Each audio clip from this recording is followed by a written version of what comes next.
15 மாதங்களுக்கு பிறகு ஜாமீனில் வெளியே வரும் முன்னாள் அமைச்சர்.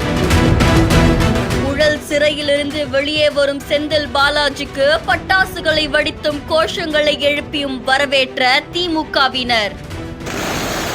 தளபதி புகழ் ஓங்குக, கலைஞர் புகழ் ஓங்குக என சிறை வாசலில் எழுப்பப்பட்ட கோஷங்கள். சட்டவிரோத பண பரிவர்த்தனை வழக்கில் செந்தில் பாலாஜி கடந்த 2023ஆம் ஆண்டு ஜூன் 14ஆம் தேதி கைது செய்யப்பட்டிருக்காங்க. அவர் விசாரணையில் இருக்கும் போதே இதய அறுவை சிகிச்சையும் மேற்கொள்ளப்பட்டிருக்கு. இதை தொடர்ந்து புழல் சிறையிலும் அவர் அடைக்கப்பட்டிருந்தாங்க. இந்த நிலையில உச்ச நீதிமன்றத்துல செந்தில் பாலாஜியுடைய ஜாமீன் மனுக்கு தீர்ப்பு வழங்கப்பட்டிருக்கு.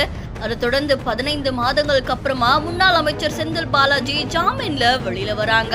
இதை தொடர்ந்து அங்க இருக்கக்கூடிய திமுகவினர் பட்டாசுகளை வெடிச்சும் கோஷங்களை எழுப்பியும் அவரை வரவேற்றிருக்காங்க.